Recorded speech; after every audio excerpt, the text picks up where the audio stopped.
Amy Coney Barrett stood at the center of the Supreme Court chamber, her black robe stark against the mahogany backdrop. Just moments after Chief Justice John Roberts publicly challenged her with a pointed remark, perhaps Justice Barrett, with her limited experience, might want to recuse herself from this constitutional interpretation. The chamber fell into stunned, silent, seasoned observers, frozen at the rare, overt jab from the Chief Justice to the court's newest member. Unfolded in the next 2 minutes left the courtroom breathless. It would go on to reshape the power dynamics of the Supreme Court for years. Barrett, known for her calm intellect and unshakable poise, responded not with outrage but with surgical precision, transforming Roberts' dismissive comment into what many would call the gravest misstep of his judicial career. The exchange came amid high-stakes oral arguments in Fulton v. City of Philadelphia, a pivotal religious freedom case, where Barrett had already distinguished herself with a sharp new framework for interpreting First Amendment claims. Appointed by President Trump in 2020 following the death of Ruth Bader Ginsburg, Barrett entered the court under intense scrutiny and cultural pressure.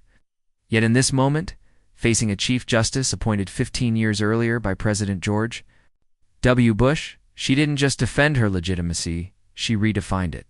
For millions of Americans who had questioned whether her voice would carry weight on the bench, Barrett's measured but commanding rebuttal confirmed that she was not there to be silent, sidelined, or underestimated. The court's atmosphere grew increasingly uneasy as Justice Barrett's incisive questioning revealed a level of constitutional command that surprised even the most seasoned attorneys.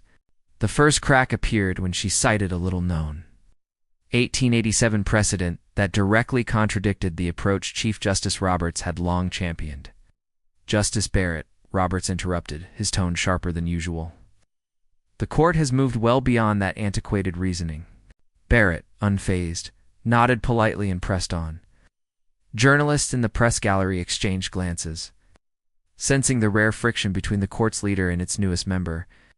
As the session wrapped, Justice Alito echoed Barrett's argument, suggesting her approach aligned more closely with the constitutional text. Roberts' expression tightened.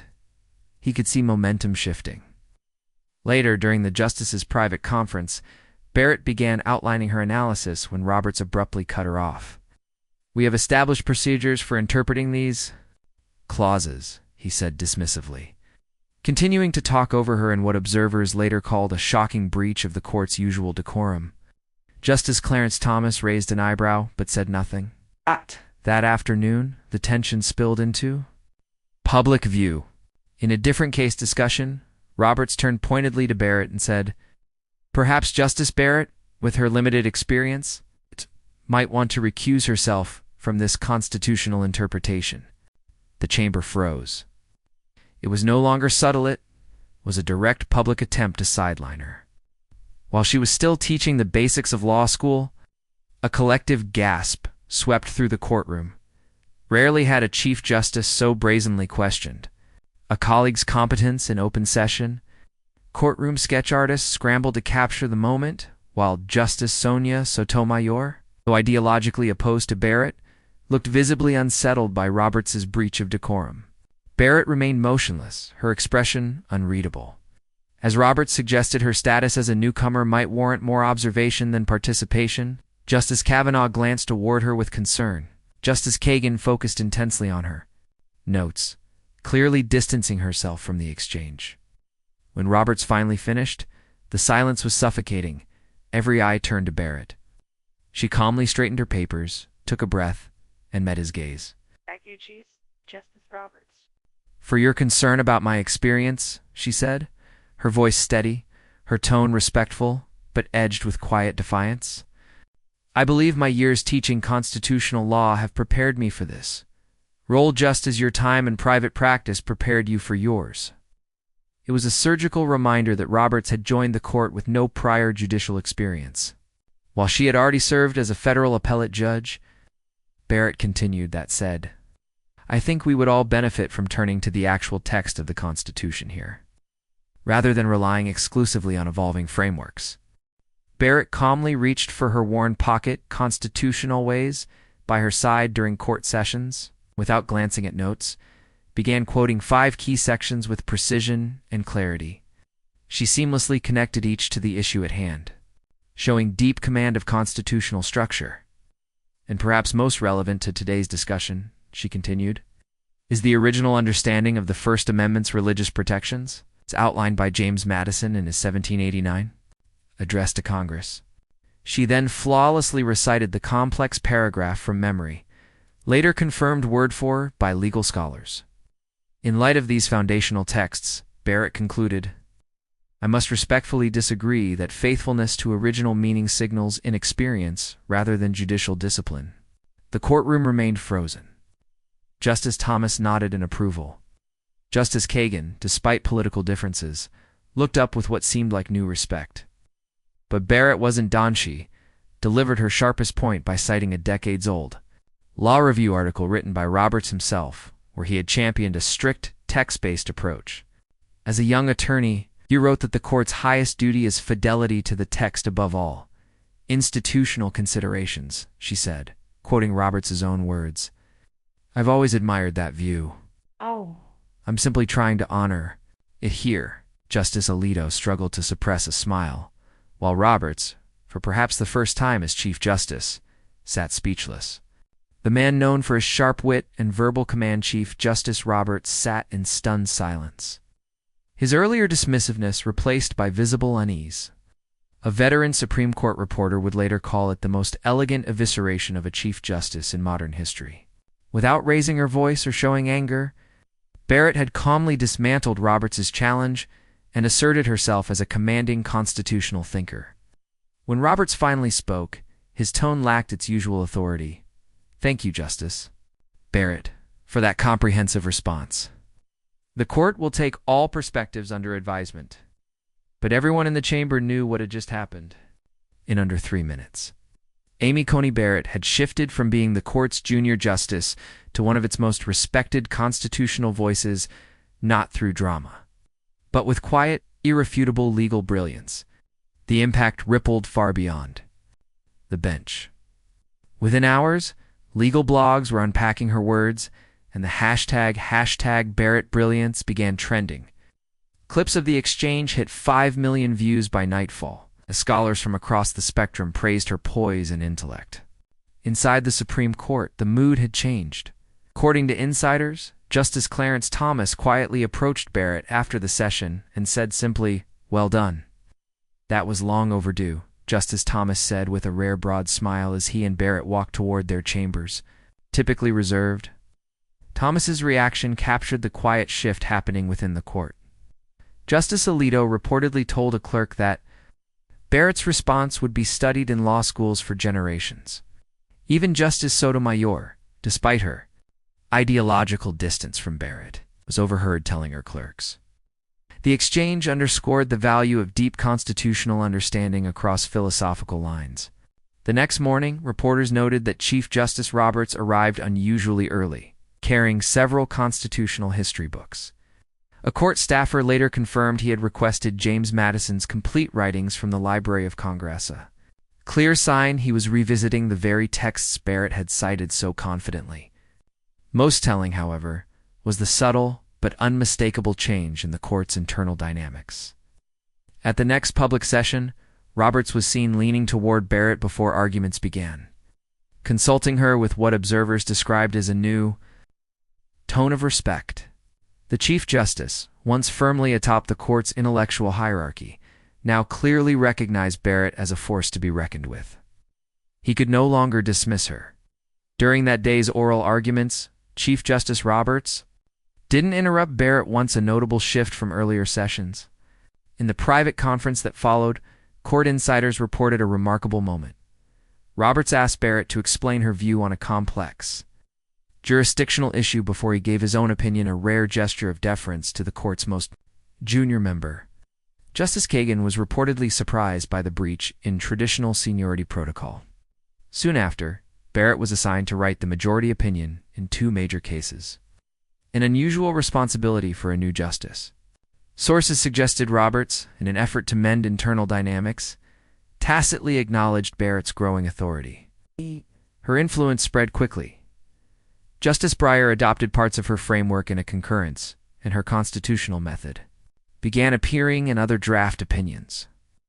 The media reaction followed expected partisan lines, but with unexpected respect. Fox News praised her as proof that outsiders can reshape institutions. Even progressive voices took note. The American Constitutional Society devoted a full newsletter to her methodology, while Yale Law adjusted its syllabus to include new perspectives on original meaning. Harvard's Alan Dershowitz acknowledged her command of the Constitution, and on MSNBC, legal analysts reluctantly called her a jurist of rare intellectual power. The New York Times published a piece by a liberal scholar conceding that, though he disagreed with her outcomes, Barrett's method was applied with remarkable depth and consistency. Then, in a sign of true influence, Justice Kagan cited Barrett's framework during oral arguments, evidence that Barrett's approach was reshaping the court itself. Inside the White House, President Biden, no fan of Trump-appointed justices, watched footage of the exchange and reportedly said, "Now that is someone who came prepared to serve." "That's exactly why the confirmation process matters," President Biden reportedly said. "That level of constitutional knowledge is what Americans deserve on their highest court." He instructed his judicial selection team to prioritize nominees with strong constitutional textual expertise in the Senate. The ripple effects were immediate. Judicial hearings began to center more on original meaning and textual interpretation. Senators from both parties cited the Barrett standard as a new benchmark. At one hearing, Senator Graham held up a pocket constitution and asked a nominee to quote the judicial power clause from memory, an echo of Barrett's courtroom performance. Law schools nationwide reported a spike in applications to constitutional law programs, and clinics focused on originalist methods saw record enrollments. At Georgetown, membership in the new Barrett-Scalia Textualist Society tripled. A Columbia law dean noted rising interest in originalist approaches, even among students who didn't share conservative leanings. Publicly, Barrett's image evolved. From a controversial Trump appointee to a respected constitutional mind, The Atlantic ran a profile calling her a jurist of towering intellect, while Time included her in their 100 most influential people, with Justice Kagan ideologically opposed, writing the tribute, praising Barrett's impact on constitutional discourse. Book publishers entered bidding wars for her memoir. Constitutional law textbooks introduced the Barrett method as its own interpretive school, and the University of Chicago Law Review published a full issue analyzing her jurisprudence. Notably, women in law took special notice. Applications to Notre Dame Law, where Barrett once taught, jumped 35%. At Harvard, the Women's Legal Association invited her to speak, citing her as a role model regardless of political disagreement. Young female attorneys began wearing Barrett pins in court as a symbol of intellectual excellence. Even Chief Justice Roberts seemed to adapt. At the next state of the judiciary, his speech emphasized constitutional text and original principles shifting, language that mirrored Barrett's views, not his traditionally pragmatic stance. Analysts concluded the intellectual center of the court had clearly moved, and it now belonged to Justice Barrett. Chief Justice Roberts soon appeared more open to originalist and textual arguments. In a major separation of powers case, the following term, his majority opinion included more original public meaning analysis than in any of his prior rulings. Many viewed this as Barrett's influence, pushing the court to re-anchor its reasoning in first principles, rather than evolving judicial frameworks. At a rare public appearance at Georgetown Law's Judicial Conference, Roberts admitted that the court benefits from fresh perspectives that challenge our established thinking. He didn't name Barrett, but everyone knew who he meant. Constitutional scholar remarked, "In 30 years of watching this court, I've never seen a junior justice reshape its intellectual framework so fast." The impact on American jurisprudence was immediate. The court granted certiorari in several cases centered on constitutional text and original, meaning areas where Barrett's voice would be crucial. Legal briefs began reflecting this shift, with more historical and textual arguments tailored to appeal to Barrett's interpretive style. One major law firm partner warned, "If you're arguing before this court, you better speak Barrett's language, regardless of which justice you're targeting." What began as a tense courtroom exchange had evolved into a defining moment in constitutional interpretation. Was the court's highest duty fidelity to the original text? As Barrett argued, or should precedent and evolving norms guide its rulings, as Roberts had long maintained? That central question now loomed over every decision. Legal scholars began calling it the Barrett Revolution. Comparing her swift influence to Justice Scalia's rise in the 1980s, a Stanford historian noted, "What's astonishing isn't just Barrett's brilliance, it's how quickly the court's gravitational center has moved toward her.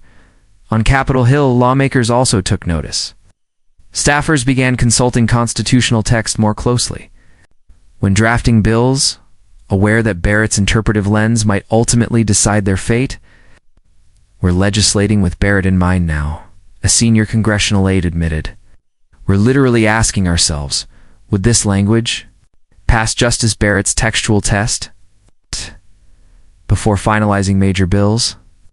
But the most telling impact came in the court's next landmark decision. Legal analysts immediately saw that the majority opinion embraced Barrett's textualist framework in full, land even more remarkably, it was backed by both conservative and liberal justices. In that moment, it became clear Amy Coney Barrett was no longer just the court's newest member, she had become its most influential voice on constitutional meaning. Her approach didn't just win a legal argument. It redrew ideological boundaries. Confrontation with Roberts marked a rare, powerful reminder that intellectual clarity can still rise above political posturing. Barrett's impact wasn't a partisan triumph, it was a reaffirmation of the Constitution itself. And with major upcoming cases on religious liberty, federalism, and separation of powers, her influence is only expected to deepen. As one scholar put it, we're all living in Barrett's constitutional universe now, whether we know it or not. It's the only question left. Will Roberts try to reclaim control, or has the balance of power at the nation's highest court already shifted for good? If you found this analysis insightful, don't forget to like, subscribe, and hit the bell for our special report. The Barrett Court: How America's Newest Justice is Reshaping Constitutional Law.